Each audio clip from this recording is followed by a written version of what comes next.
नमस्कार। BSc third year students का एक बार पुनः ई क्लासेस में मैं doctor Shafqat Rana, department of botany, SGG government college Banswara से स्वागत करता हूं। बच्चों, हम पिछली कक्षा में आरएनए के प्रकार के बारे में चर्चा कर रहे थे और हमने आरएनए का एक प्रकार एमआरएनए यानी मैसेंजर आरएनए के बारे में अध्ययन किया।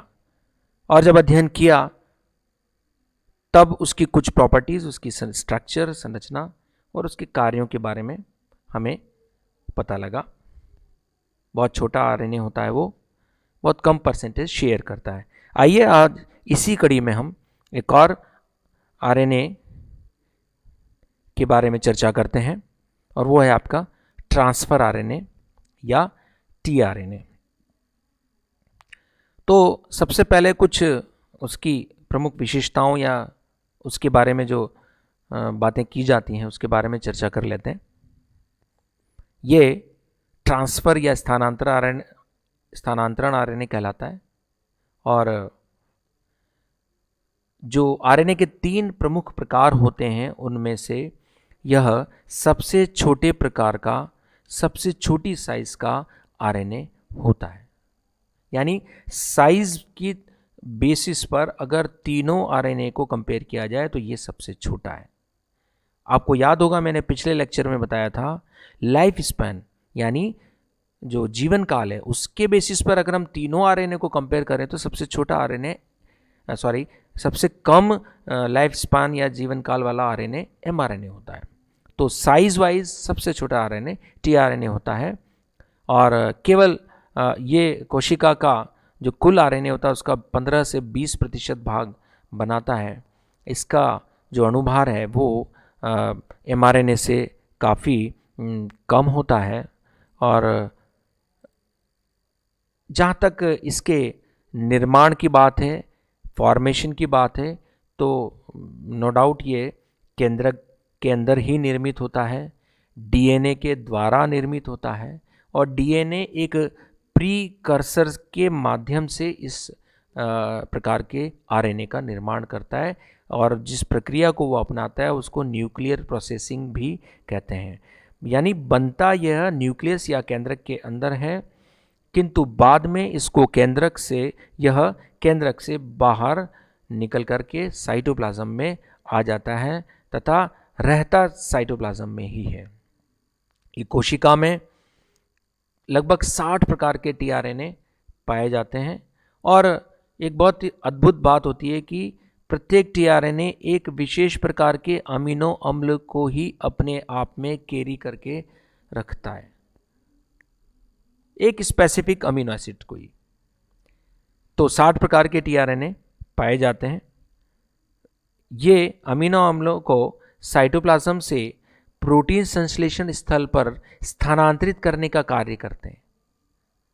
यानी जो कोशिका द्रव्य में अमीनो एसिड्स फ्रीली पड़े रहते हैं, उनको जब भी कोशिका में प्रोटीन संश्लेषण की प्रक्रिया चलती है, उन अमीनो अम्लों को प्रोटीन संश्लेषण स्थल यानी जो राइबोसोम्स होते हैं उनके पास ले जाने का कार्य करते हैं। और दूसरे रूप में हम कहें तो ये जेनेटिक कोड को पढ़ने का कार्य करते हैं, उसको रीड करने का काम करते हैं। इसीलिए इनका नाम ट्रांसफ़र आरएनए दिया गया है। ये आसानी से घुलनशील हैं, सोल्यूबल हैं, इसीलिए इनको सोल्यूबल आरएनए या एसआरएनए कहा जाता है। इनको एडेप्टर मॉलिक्यूल भी कहा जाता है। अब एडेप्टर मॉलिक्यूल क्यों कहा जाता है? क्योंकि ये एमआरएनए के जो न्यूक्लियोटाइड्स होते हैं उनके अनुक्रम को उस जो न्यूक्लियोटाइड्स यानी नाइट्रोजनक क्षारकों का जो विशिष्ट अनुक्रम है, उस अनुक्रम के आधार पर अमीनो अम्लों को एक विशिष्ट क्रम में जमाने का काम करते हैं। और वो हम दूसरी भाषा में कहें तो उस अनुक्रम का जो संदेश है उसको अनुवाद करने का काम करते हैं। इसीलिए इसको एडेप्टर मॉलिक्यूल भी कहा जाता है। एक अलग तरीके की विशेषता टीआरएनए में पाई जाती है जो कि अन्य प्रकार के आरएनए से भिन्न है। वो ये है कि जब सामान्य रूप से जो आरएनए होते हैं उनके अंदर 3 कंपोनेंट्स होते हैं, नाइट्रोजनी बेस, पेंटोज शुगर और फॉस्फेट। जो नाइट्रोजनस बेस होते हैं वो 4 प्रकार के होते हैं, एडेनिन, ग्वानिन, साइटोसिन और यूरैसिल। इनमें थायमिन नहीं होता। लेकिन टीआरएनए में इस मामले को लेकर एक अद्भुत विशेषता होती है कि इसमें कोई अनयूजुअल बेसिस भी मिलते हैं। यानी AGCU के अलावा जैसे सूडो यूरिडीन है या मिथाइल ग्वानिन है, इस तरह की कुछ अनयूजुअल बेसिस भी इनमें पाए जाते हैं। अब आइए अपन ट्रांसफर आरएनए यानी टीआरएनए की एक संरचना के बारे में अध्ययन करते हैं। तो याद रखें, ट्रांसफर आरएनए टीआरएनए 3 प्रकार की संरचनाएं प्रदर्शित करता है, प्राइमरी, सेकेंडरी और टर्शरी। प्राइमरी यानी प्राथमिक संरचना वाला सबसे पहले निर्मित टीआरएनए होता है, जो अभी हम पिछली बार चर्चा कर रहे थे कि टीआरएनए का निर्माण डीएनए से होता है। तो डीएनए से केंद्रक के अंदर जो सबसे पहले बनता है सिंगल स्ट्रैंडेड अणु, वो होता है आपका प्राइमरी स्ट्रक्चर वाला टीआरएनए अणु। और इसमें जो न्यूक्लियोटाइड्स होते हैं वो जैसा अभी पीछे वर्णन किया गया कम संख्या में ही होते हैं। और लेकिन एक और विशेषता इनके अंदर पाई जाती है कि ये बनता भले सिंगल स्ट्रैंडेड है, लेकिन विद इन द स्ट्रैंड, यानी जो स्ट्रैंड है, सूत्र है, उसके खुद के नाइट्रोजिनस बेसिस जो हैं वो आपस में पेयरिंग कर लेते हैं। और इस पेयरिंग को हम कहते हैं एक्सटेंसिव इंट्रा स्ट्रैंड कॉम्प्लीमेंटरिटी, व्यापक अनुक्रम संपूरकता। क्यों संपूरकता या कॉम्प्लीमेंट्री बोल रहे हैं? क्योंकि इसमें एडिनिन जो है वो यूरैसिल से जुड़ता है और ग्वानिन जो है वो साइटोसिन से जुड़ता है त्रिबंध द्वारा। तो विद इन सिंगल स्ट्रैंड, यानी आप ऐसे कल्पना कीजिए कि यदि एक तार को मोड़ दिया जाए और उसके दोनों सिरे बराबर बराबर पैरेलल हो जाएं तो उनके बीच में बॉन्ड्स का निर्माण हो जाएगा, जबकि बेसिकली होता टीआरएनए सिंगल स्ट्रैंडेड है। और जैसे ये extensive intra strand complementarity show करते हुए बेस पेयरिंग कर लेता है, AUGC का कॉम्बिनेशन बन करके हाइड्रोजन बंध बना लेता है, तो ये अपनी प्राथमिक संरचना को त्याग देता है, सिंगल स्टैंडर्ड स्ट्रेट मॉलिक्यूल की जो स्ट्रक्चर है उसको त्याग देता है, और त्याग करके ये कन्वर्ट हो जाता है किसमें? सेकेंडरी स्ट्रक्चर को। याद रखें, इसका जो 5 प्राइम सिरा है उसके ऊपर ग्वानिन पाया जाता है, और उसका जो 3 प्राइम सिरा है उसके ऊपर एक विशेष अनुक्रम पाया जाता है जिसको हम CCA ACC का अनुक्रम कहते हैं। ये आप यहाँ इस चित्र के माध्यम से देख सकते हैं। हालांकि ये जो चित्र में प्रदर्शित की गई है वो द्वितीयक संरचना बताई गई है। तो द्वितीयक संरचना में ये वाला जो सिरा है ये 3 प्राइम सिरा है। आप देखें जिस प्रकार से ये कर्सर चलता जा रहा है, ये वास्तव में है सिंगल स्ट्रैंडेड मॉलिक्यूल। यहाँ से ये लूप बना, ये एडिशनल आर्म आ गई, एक और आर्म, और ये चलते चलते इस तरह से ये एक सिंगल स्ट्रैंडेड मॉलिक्यूल है। लेकिन ये बीच बीच में इस तरह की यहाँ पर पेयरिंग हो जाती है खूब सारी। चूंकि विद इन स्ट्रैंड होती है इसलिए इंट्रा स्ट्रैंड हो गई है पेयरिंग, एक ही स्ट्रैंड के अंदर। तो इससे लगने ये लगता है कि शायद ये द्विसूत्री हो गया, लेकिन होता वास्तव में एकल सूत्री है। जैसा आप देख पा रहे हैं 3 प्राइम सिरे से लगाकर लास्ट में चलते चलते इस तरह से होते हुए ये 5 प्राइम सिरे पर समाप्त हो जाता है। इस 5 प्राइम सिरे पर जो है ग्वानिन पाया जाता है आवश्यक रूप से, और जो 3 प्राइम सिरे था वहाँ पर 3 नाइट्रोजनिक क्षारक ACC पाए जाते हैं। तो ये जो इंटरनल जो बेस पेयरिंग हो रही है, इंट्रा स्ट्रैंड बेस पेयरिंग भी जिसको कहते हैं, उसकी वजह से ये लगभग एक घास वाले पौधे की पत्तियों का लुक देने लगता है, और वो है आपकी क्लोवर लीफ या तिपतिया घास की पर्ण की संरचना, जैसा कि आप यहाँ वर्णन में बताया गया। तो ये जो द्वितीयक संरचना का जो चित्र है, it resembles the leaf of compound leaf of a clover leaf plant. और जैसे ये सेकेंडरी स्ट्रक्चर ले लेता है तो ये जो बीच के जो बंध हैं जो है ये हाइड्रोजन बंध हैं, और जैसे हाइड्रोजन बंध बन जाते हैं यानी अब ये द्विसूत्री दिखने लग जाता है तो ये स्टेबल हो जाता है, स्थायित्व को प्राप्त कर लेता है। और तीनों प्रकार के टीआरएनए में से तीनों प्रकार के आरएनए में से टीआरएनए की ये बहुत ही बड़ी और अद्भुत विशेषता है कि ये इंटरनल बेस पेयरिंग कर लेता है, यानी इंट्रा स्ट्रैंड बेस पेयरिंग कर लेता है। अब ये पेयरिंग कर लेता है तो जैसा कि आप चित्र में देख पा रहे हैं, क्लोवर लीफ स्ट्रक्चर जो देख पा रहे हैं, तो उसमें आपको यहाँ से इस प्रकार से 5 भुजाएं देखने को मिलेगी। सबसे पहले एक्सेप्टर आर्म यानी अमीनो एसिड अटैचमेंट साइट या अमीनो एसिड अटैचमेंट आर्म, ये पहले नंबर की मैंने यहाँ पर चित्र में उनको संख्या दे करके अंकित कर दिया। और इसके ठीक अपोजिट ये वाली जो आर्म है वो आपकी सेकेंड आर्म या सेकेंड भुजा कहलाती है और उसको हम कहते हैं एंटीकोडॉन भुजा, जैसा कि आप यहाँ चित्र में देख रहे हैं। तो ये हो गई अमीनो एसिड आर्म, ये होगी एंटीकोडॉन भुजा। उसी प्रकार से तीसरे नंबर की ये जो डी लूप या डी भुजा कहते हैं, ये DHU है, डाई हाइड्रोक्सी यूरिडीन भुजा भी कहते हैं इसको। और चौथे नंबर की जो भुजा है जो आप यहाँ जिसको टी लूप कहते हैं, ये वास्तव में T5C राइबोसोम रिकॉग्निशन साइट भी कहते हैं। ये 4 ही प्रमुख रूप से भुजाएं पाई जाती हैं, लेकिन कभी कभी tRNA में जो इंटरनल बेस पेयरिंग होती है उसकी वजह से एक अतिरिक्त भुजा का निर्माण भी हो जाता है और उसको हम एडिशनल आर्म या वेरिएबल आर्म कहते हैं। और इसलिए क्योंकि वो बन भी सकती है और नहीं भी बने। आइए हम इन भुजाओं के बारे में आगे और चित्र के माध्यम से समझने की चेष्टा करते हैं। तो जैसा कि आप देख पा रहे हैं, ये पांचों भुजाओं में से जो 4 प्रमुख भुजाएं इस चित्र में दिख भी रही हैं, सबसे पहले आती है आपकी अमीनो एसिड अटैचमेंट आर्म या अमीनो एसिड अटैचमेंट भुजा। ये वो स्थल है जहाँ पर कि किसी एक विशेष प्रकार के अमीनो अम्ल का संयोजन होता है। इस जगह पर अमीनो अम्ल जुड़ता है, यानी जब प्रोटीन संश्लेषण के लिए अमीनो अम्लों को कोशिका द्रव्य से प्रोटीन संश्लेषण स्थल पर ले जाने का कार्य किया जाता है, तब वो अमीनो अम्ल इस जगह पर जोड़ करके ले जाए जाते हैं। याद रखिए, यहाँ पर जो शर्करा होती है उसका OH ग्रुप एक फ्री होता है और यही हाइड्रोक्सिल ग्रुप जो है वो अमीनो अम्ल से बंध बनाने में बहुत ही मददगार या सहायक साबित होता है। तो सरलतापूर्वक यहाँ से एक अमीनो अम्ल इस भुजा से जुड़ जाता है। जो सेकेंड भुजा है वो एंटीकोडॉन भुजा जिसको हम कह रहे हैं। तो आप यहाँ देख पा रहे हैं कि जो एंटीकोडॉन भुजा है वो थोड़ा सा इस चित्र में देखें आप, 3 नाइट्रोजनिक क्षारक दिख रहे हैं यहाँ, ग्वानिन ग्वानिन साइटोसिन GGC। और ये जो अणु देख पा रहे हैं आप, ये है इट्स mRNA मॉलिक्यूल। तो ये जो mRNA अणु जो दिख रहा है, इसके जो 3 नाइट्रोजनिक क्षारक हैं वो इसके कॉम्प्लीमेंट्री अनुपूरक होते हैं। यानी ग्वानिन है तो साइटोसिन होगा, ग्वानिन है तो साइटोसिन होगा, और साइटोसिन होगा तो ग्वानिन होगा।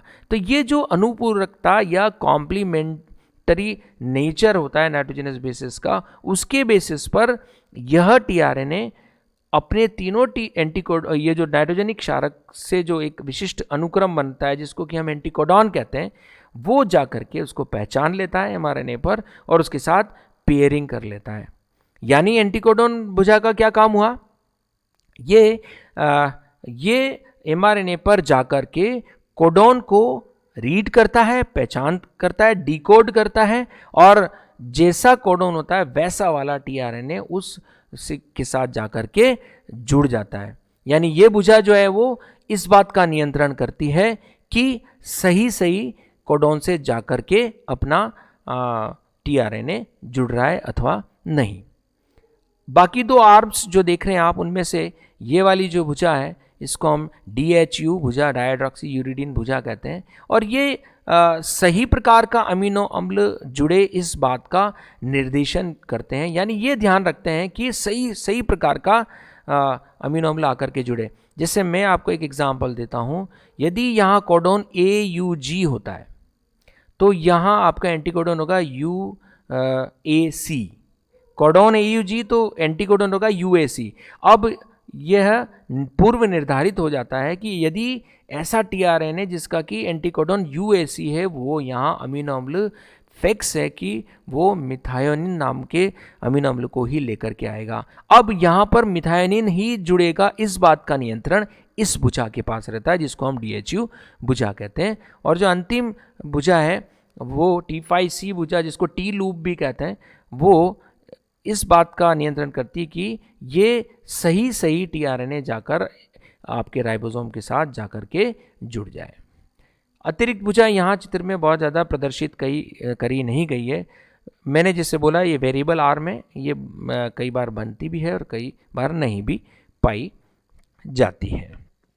तो इस प्रकार से ये हम देख रहे हैं कि टीआरएनए अपनी सेकेंडरी स्ट्रक्चर यानी द्वितीयक संरचना में काफ़ी सारी पेयरिंग यानी बेस पेयरिंग प्रदर्शित करते हुए, इंटरनल बेस पेयरिंग प्रदर्शित करते हुए डबल हेलिकल नेचर की या डबल स्ट्रैंड्स की एक इमेज को रिफ्लेक्ट करता है कहीं कहीं जगह पर। अब हम चलते हैं इसकी एक और स्ट्रक्चर के ऊपर, जिसको कि हम टर्शियरी स्ट्रक्चर या हम तृतीयक संरचना कहते हैं। तो जो द्वितीयक स्ट्रक्चर के अंदर जो टी और डी भुजाएं होती हैं, यानी T5C और DHU जो आर्म्स होती हैं, कई बार ये जो भुजाएं हैं इनके बीच भी हाइड्रोजन बंध बन जाते हैं, और जैसे ही हाइड्रोजन बंध बनने लगेंगे तो आप पिछली इमेज में देख सकते हैं कि ये दोनों जो भुजाएं हैं वो बहुत दूर दूर है। ये डी आर्म है और ये टी आर्म है।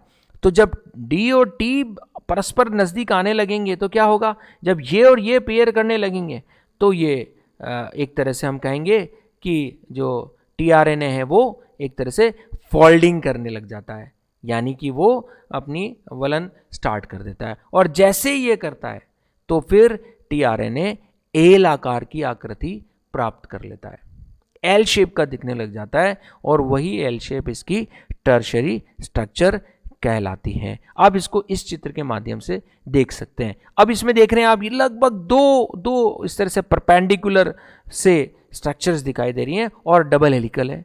बेस पेयर्स हो चुके हैं, कई स्थलों पर बेस पेयर हो गए, तो बेस पेयर हो गए तो डबल हेलिकल हो गया वो, और अब डबल हेलिकल दिखे तो दो स्तंभ जो हैं बन गए इसके, क्योंकि डी आर्म और टी आर्म दोनों परस्पर जुड़ गए तो फोल्ड हो गए। तो एक ये बन गया स्टेम और एक ये स्टेम बन गया, और दोनों ही स्टेम जो हैं एक दूसरे से कैसे हो रहे हैं, परपेंडिकुलर या लंबवत स्थित हो जाते हैं। तो जो अभी के ज़माने में जो टीआरएनए के स्ट्रक्चर के बारे में जो बात की जाती है वो इसकी टर्शियरी स्ट्रक्चर के बारे में बात की जाती है। बच्चों, इसकी दो मेन बातें याद रखें आप कि टर्शियरी स्ट्रक्चर के अंदर दो स्तंभ या स्टेम्स होते हैं जो एक दूसरे के साथ परपेंडिकुलर लंबवत स्थित होते हैं, और दूसरी बात है कि टर्शियरी स्ट्रक्चर बनाने में डी आर्म और जो एल लूप है वो दोनों मिलकर के फोल्ड हो जाते हैं। तो इस प्रकार से हम देखते हैं कि जो टीआरएनए है वो अपनी संरचना में तीन प्रकार की संरचनाएं प्रदर्शित करता है। जहाँ तक कार्य की बात है तो टीआरएनए जैसा कि पहले बताया, कोशिका द्रव्य से अमीनो अम्लों को ले जाकर प्रोटीन संश्लेषण में भाग लेता है और उनको स्थानांतरित करता है प्रोटीन संश्लेषण स्थल पर, और यही वजह है कि उसको ट्रांसफर आरएनए नाम दिया गया। तो बच्चों, मुझे लगता है कि अब हम इसके बाद दो प्रकार के आरएनए को भलीभांति समझ चुके हैं। एक एमआरएनए पिछली क्लास में पढ़ा, आज हमने टीआरएनए पढ़ा, और अगली क्लास में हम लोग अब आरएनए के बारे में चर्चा करेंगे, जो कि सभी प्रकार के आरएनए में सबसे अधिक मात्रा में कोशिका में पाया जाने वाला आरएनए होता है। Thank you.